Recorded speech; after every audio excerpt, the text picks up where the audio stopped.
Good morning. पिछले video में हम लोगों ने इस्पात के बारे में पढ़ा, लौह उद्योग के बारे में, इस्पात उद्योग के बारे में पढ़ा, जाना समझा कौन कौन से उद्योग इस पर निर्भर हैं। बच्चों, उद्योग, इस्पात उद्योग को, लौह उद्योग को उद्योगों का जननी कहा जाता है। यानी बहुत सारे ऐसे उद्योग लौह उद्योग पर निर्भर है, लौह उद्योग पर निर्भर है। उनका कच्चा माल लौह उद्योग से आता है, जैसे मशीनों का निर्माण, औजारों का निर्माण। तो मशीनों का निर्माण होगा तो वो लोहा कहां से बन के आएगा? वो आपको लौह उद्योग यानी इस्पात उद्योग में से बन के आएगा। औजार बनाना है लोहे का तो आपको लौह इस्पात उद्योग से बन के आएगा। फिर उस मशीनों, उस औजारों से, उस बड़े बड़े मशीनों से हम नए नए दूसरे वस्तुओं का निर्माण कर पाएंगे। जैसे मान लीजिए आपके घर में जनरेटर है, वो लोहे से बना हुआ है, उसका लोहा आपको इस्पात उद्योग में बन कर आता है और तब जब उसको चलाते हैं तो हमको बिजली मिलती है, करंट मिलता है। और भी आप बड़े बड़े फैक्ट्रियों से आप चले जाइए चीनी मिल में, तो वहाँ की बड़ी बड़ी मशीनें वो सब लोहे की बनी हुई है, इस्पात की बनी हुई है। और वो लोहा और वो इस्पात कहाँ से आता है? इस्पात उद्योग से आता है। तो इस स्थिति में हम ये कहते हैं कि लौह उद्योग जो है वो उद्योगों का जननी है। भारत आजादी के बाद भारत में इसकी बहुत आवश्यकता पड़ी, तो उस समय सार्वजनिक कंपनी यानी भारत सरकार और किसी व्यक्ति के सामूहिक रूप से कई कंपनियां स्थापित की गई, निजी कंपनी भी स्थापित की गई कई जगहों में। और आज के समय में भारत बहुत सारे इस्पात का निर्यात भी करता है, बहुत तरह की मशीनों का निर्यात भी करता है, यानी बनाकर अन्य देशों में उसको देता है। तो हमारे यहाँ पर्याप्त उसका भंडार है, जिससे हम लोहा इस्पात के मामले में आत्मनिर्भर हैं। और ये चूंकि उद्योगों का जननी कहा जाता है, इसलिए भारत में और भी बड़े बड़े उद्योगों का विकास हुआ। इस उद्योग के देकर, इस उद्योग के कारण और भी कई बड़े बड़े उद्योगों का विकास हुआ। इसलिए हम कहते हैं कि लौह उद्योग जो है, इस्पात उद्योग जो है, वो उद्योगों का जननी कहा जाता है। बोकारो आप लोग स्टील प्लांट जो आपको निजी क्षेत्र की कंपनी कही जाती है, सेल कंपनी क्षेत्र कही जाती है, ये सेल इसको बोलता है। सेल एक सेल यानी स्टील इंडिया अथॉरिटी लिमिटेड, यानी स्टील के लिए वो भारत सरकार उसका देखरेख करती है, निजी व्यक्ति के हाथों उसका देखरेख सकता है, उस पर संरक्षण भारत सरकार का प्रदान होता है। उसको हम सेल कहते हैं। तो सेल के माध्यम से कई जगहों पे वो आपको लौह इस्पात का खाना स्थापित किया गया, उस उद्योग को स्थापित किया गया। जगह जगह जिस जगह पे कच्चे माल की उपलब्धता है, परिवहन की सुविधा है, मशीन आसानी से ढुलाई हो सकता है, उस स्थिति में ये आप लोगों को स्थापित किया गया। इसमें बहुत सारी ऐसी कंपनियां हैं जो आपको मैंने लिखा है, इसको समझिए, ये अच्छा है समझने वाला। जैसे भारत में सबसे पहला कंपनी बना था आपको जमशेदपुर में, इसको हम जमशेदपुर टाटा ने, जमशेद जी टाटा ने, उन्हीं के नाम पर जमशेदपुर पड़ा। जमशेद जी टाटा ने उस कंपनी को स्थापित किया था 1907 में। क्योंकि ये खुद उन्होंने स्थापित किया था, इसलिए इसे निजी कहते हैं। ये झारखंड में आप लोगों को स्थित है। उसका बोकारो जो सेल के अंतर्गत आता है, सेल यानी वो दूसरे देश की मदद से खोला गया और भारत सरकार उसका नियंत्रण करती है, संरक्षण उसको देती है, तो सेल उसी को बोलते हैं। तो बोकारो में जो बना वो 1972 में वो रूस की सहायता से बना, यानी जो रूस है हमारा मित्र देश सोवियत संघ, उसके सहायता से बना। ये भी आपको झारखंड में स्थित है। उसका भिलाई जो छत्तीसगढ़ में स्थित है, भिलाई भी कारखाना आपको सेल के अंतर्गत आता है। 1957 में ये बना था, इसका स्थापित किया गया था। उसको भी रूस की सहायता से ही इसको स्थापित किया गया था। दुर्गापुर पश्चिम बंगाल में है, ये भी सेल के अंतर्गत आता है। ये 1959 में स्थापित किया गया था। ये ब्रिटेन की मदद से स्थापित किया गया था, जो पश्चिम बंगाल में आपको स्थित है। उसके बाद अगाउन के बाद वो भी सेल के माध्यम से आता है, भारत सरकार उसका देखरेख करती है। इसको भी 1959 सेल साल में 1959 में स्थापित किया गया था। ये जर्मनी की सहायता स्थापित है। इसमें इसकी स्थापना में जर्मनी का योगदान है और ये उड़ीसा में आप लोगों को स्थित है। सलेम ये भी सेल के अंतर्गत आता है। इसका स्थापना आप लोगों को 1982 में हुआ था।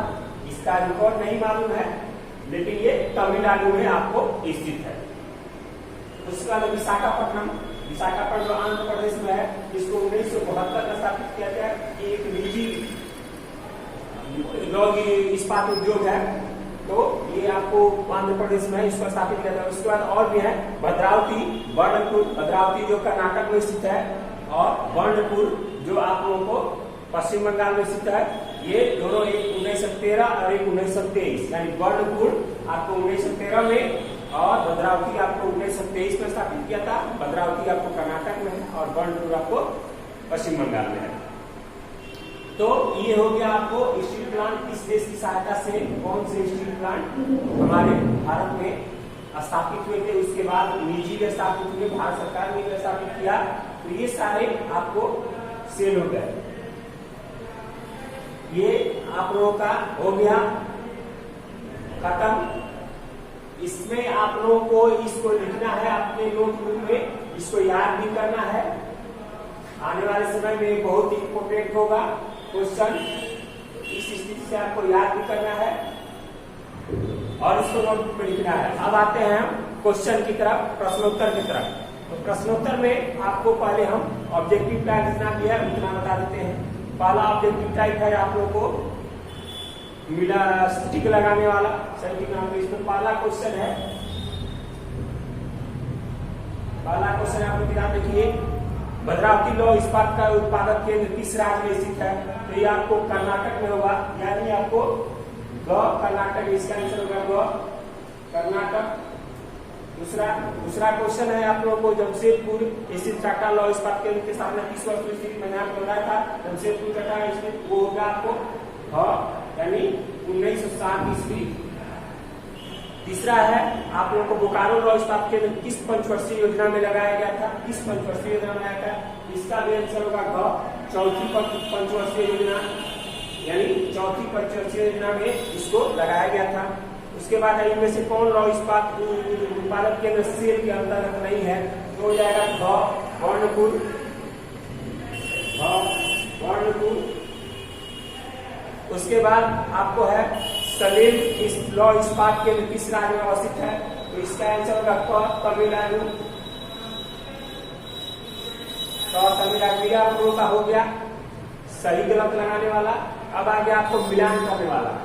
दूसरा है, ये आपको पहला है, ये आपको मिलान करने वाला हो गया।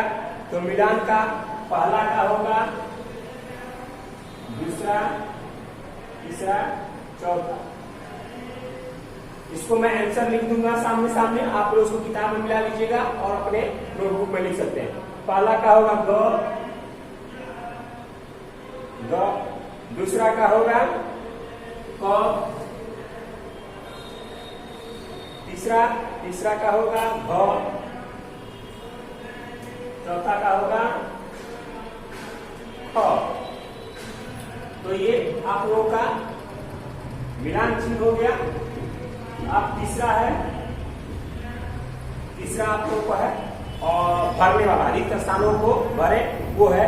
तो इसमें पहला में होगा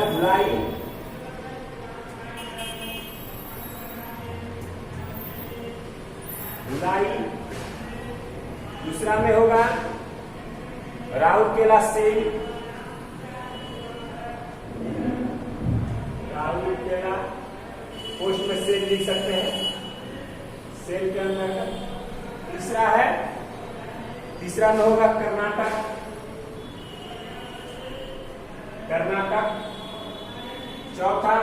चौथा में होगा झारखंड,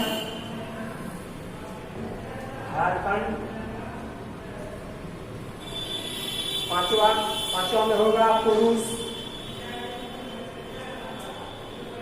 ये आपको टिक लगाने वाला, ये मिलान करने वाला और ये आप लोगों को रिक्त स्थान को भरने वाला क्वेश्चन होगा। आप इसको लिख सकते हैं।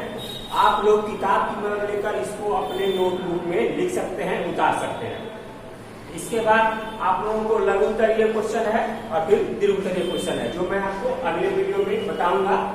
आज के लिए इतना ही, और इसको अपने किताब की मदद से लेकर अच्छे से नोटबुक में रखेंगे, लिखेंगे और इसको याद कर लेंगे। और कौन सा कारखाना किस देश की मदद से लगाया गया था, किस सन में, और कहाँ ये स्थित है, ये आप लोगों को याद करना बहुत ही आवश्यक है, क्योंकि अगले क्लास में भी ये आपको पढ़ने के लिए जरूरी होगा, पढ़ने के लिए मिलेगा, तो याद रहेगा, तो आगे क्लास में आप लोगों को पढ़ने में सहूलियत होगी, आसानी होगी।